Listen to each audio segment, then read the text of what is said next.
stuff. He was a good dude. But if you ever got in a tussle with that guy, oh my God, he was terrifying. I saw him pick a guy up by his neck. He grabbed the guy by the back of the neck and just hoisted him up in the air. But he's essentially doing it completely by his neck.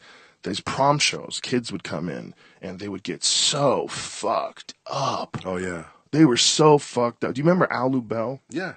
A kid went on stage, took the microphone away from Al Lubell and blew cigar smoke in his face. Wow. It was crazy. Well, everything's quality, but give him credit, you know? Yeah, that's a weakness, man. It's like the why, you know, either like it or don't like it, but, you know, to really, like, focus all your negative energy on it like that. Those people, they become a drain. Yeah. Oh. It's a horrible aspect to dealing with other people. It's like when you're all in the same sort of business together, and there becomes a guy who just for one reason or another just can't seem to get it together. Yeah. And so they start spewing venom, and then you're around him. You pick that up. Like if you happen to be working with a guy, you know, and he's like a middle act, he's just bitter and nasty. Like he can ruin your whole weekend. Yeah, Dub Davidoff played in Invincible. He played a character like that was part of the Vince Papali's group, the guy who was the football player who they based the movie on. Uh-huh. And it was an interesting character because he's so resentful of his friend's success that when everybody was cheering, you just see him looking in his glass and stirring, you know, like, fuck, he got something else in life. And here I am at the bar. You know what I mean? Right. But Dub played it really well, but it was an interesting character because I thought about, I've seen it with comedians. When a comedian gets something, it's like, when I started out with Eddie Murphy. Right. Right. And I was up for Saturday Night Live. And I was hired for 3 episodes. I don't know if I ever told you that. Yeah. Anyway, Eddie became a star, and people would actually say to me, does that bother you? I go, no, do you think that if Eddie Murphy didn't do 48 hours, I would have? I said, that's nothing to do with me. It's him. He did it. He's talented. Yeah, but what is it that stops people from ever seeing that? What is it that makes people just go, fuck him, fucking Eddie Murphy? Yeah. You know, if I was in that movie, it'd be even better. Tell you what, fuck Eddie Murphy. Petty. They're petty and bitter. He couldn't follow me in Cleveland. Right, He was this weekend in Cleveland. I fucking buried him. He was the middle. I was the middle. He was the headline. I was like, seriously? Well, we know so many of them. And those stories are so gross. I blew him off the stage stories. Oh, yeah. And crushed. Unless they're talking about a dickhead. And then suddenly they become cool. If it was a guy you don't somebody like. hate. Yeah, and you're like, oh, how bad did he eat it? Oh, I don't like that guy. Plates of shit. Joe, you know I don't like Bobby Collins, right? Yes, I know. And I like, there's only 3 guys I really don't like in comedy, and he's one of them.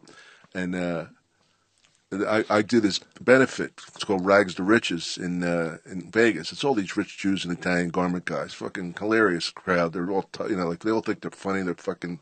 And Bobby Collins was there last year, right? And I said to them, no matter how bad I do, I know I'm not going to be worse than fucking Bobby Collins, right? And they fucking cheered because he had a tough set. Like, one of the things I like about Dice is nothing phases him on stage. He doesn't give a fuck. Yeah. He did that special. He aired that 2 CD special called The Day the Laughter Died.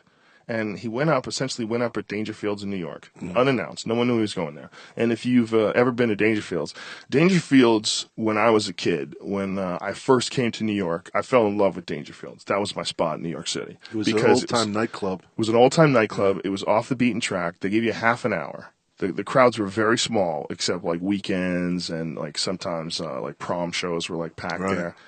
But it was where they filmed the Rodney Dangerfield HBO special. Yeah, I was there. To me, that was Mecca in New York. Yeah. You know, I went there all the time. But we had to work with some really fucking crazy people. Who was this Scottish guy who was the bouncer owner or whatever? Jimmy, he was a character. No, it's not a Frank. He was his name? He looked like he was sitting down, and when he was standing, he was so squat. He was a brick house. He was a bowling ball. He was a brick house. That guy was gigantic. You don't get a fucking laugh, for fuck's sake. He was a power lifter, that dude. Yeah. He would like grab people and throw them out there. He's a gentleman up until someone wasn't a gentleman to him. You'd reach and across. then you fucked up. Like you noticed he was a big guy, but he was like deceptively strong. Right. Like he would do crazy weightlifting things. He had like cement buckets. Did he you know, really? buckets, I didn't those know about plastic this. buckets. Yeah. He had them filled with cement. He would do exercises with them. He did powerlifting. He did a lot of crazy shit. Right. That guy was stupid strong. Yeah, but he was perfect for the nightclub. He was hilarious too. He was always, you're going to try again with that shite act of yours? And he would bust your balls, but it was warm, you know? It was like he would do it with like half a smile on his face. And he'd be like, hey, man, I'm just trying to do my thing. And he would laugh. He was a good dude. But if you ever got in a tussle with that guy, oh, my God, he was terrifying. I saw him pick a guy up by his neck. He grabbed the guy by the back of the neck and just hoisted him up in the air. But he's essentially doing it completely by his neck. These prom shows, kids would come in, and they would get so fucked up. Oh, yeah. They were so fucked up. Do you remember Alu Bell? Yeah. A kid went on stage, took the microphone away from Alu Bell, and blew cigar smoke in his face. Wow. It was crazy. What'd Al do?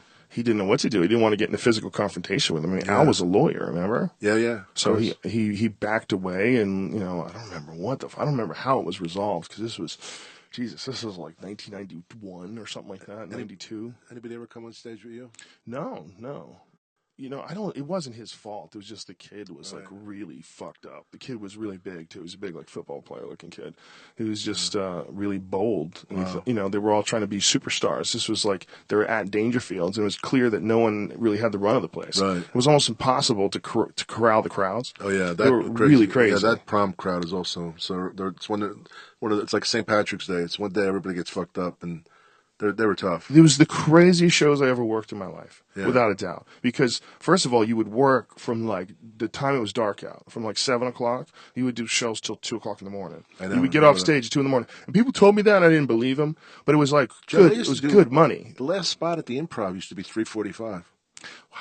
3:45 on the weekend nights. I remember having 3:30 spots. Wow, that is incredible. But, you know, I don't know if I ever told you this. The first time I did stand-up for money, it was $50 at Seton Hall, right? And I'm just fresh out of improv group, all this shit.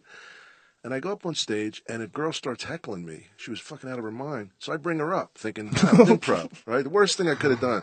Then she's laughing hysterically, and then she starts crying hysterically. Oh, my God. Like sobbing, crying. And I'm thinking, man, this fucking stand-up is harder than it looks, you know? And I don't know what to do. And then this guy, you wouldn't know this guy. He died a long time ago. He comes up on stage. He was a real pro. And he just like took her off. And I found out later that her brother's girlfriend was killed in an accident. So she was fucked up on pills and stuff. Oh. But it was the first time I ever did stand up. And he covered for me. He did my extra 20 minutes and all. But, you know, like, this is my first fucking indoctrination into this whole new life. I'm going, holy shit. Is that harder than it looks? What a shit roll of the dice. Never brought anybody up after that. That's funny. It's funny how hard stand-up really is, but then once you get good at it, how easy it is. Well, it's easy because you can take your time, and you can think, like, you can literally think. When you're doing an act, it's rote. It's not, you know, then you're thinking, oh, if I lose my place, I don't have a place. Right. So I can't lose my place because it doesn't matter. You don't care. Right. If you go off on something, you know. Well, you gotta always have, like, things to talk about. Yeah, but I mean, if you don't have like you don't do the exact same act, or, you know, like not even close. No, and that makes it so much easier because then you know you're free, and that's when I think it gets easy. Last night, I guess it was last night, that I bombed on stage in a hell gig in Long Island. Wow, very specific. Oh God, because Long Island was I did a lot of hell gigs in Long Island. Did you really? Yeah. Yeah, but you've done brokerage and governors and yeah, I did the nice places too, but I also did Fast Eddie's in Huntington. I didn't know that. Yeah, that was that was when my manager I got my manager convinced to let me be dirty because Jeff initially you've been with Jeff a long time. Yeah, from the beginning. He picked me up when I was a scrub. He picked me up when I was an open micer. We've been together forever. He's the best. He is the best. But I love him too. He's my friend. You know, he's not just a manager. He's the best manager, and I love him. Yeah. But in the beginning, you know, we were still trying to figure it out. I was only like 20-something years old. I didn't know shit, and like maybe you should be clean. Like that was back in the day where everybody should be clean. You know, and I'd done some clean sets too. Like he asked me to do one. I think he asked me to do one clean set for him, so I did a clean set at like Catch a Rising Star. But then we went to the place that was way out. Was it East Side? Yeah, East Side Comedy Club. Went out, I did a set out there. And then we did a set at this Fast Eddie's place. And this Fast Eddie's place was a dive. And there was a dude named George Gallo. I don't know if you remember him. No. He was on stage, and he was a real physical act. And he was doing this thing where he would do a reverse shit with a banana. Oh, shit. Oh, the old reverse shit. I guess he would, like, put the banana, like, fully formed on his lips and then suck it back into his mouth or something like that. And he called it a reverse shit with a banana. It was... And so Jeff, I'll never forget, he looks over at me and he goes, "You don't have to do this. I'm going to get you out of this." And I go, "No, no, no, no."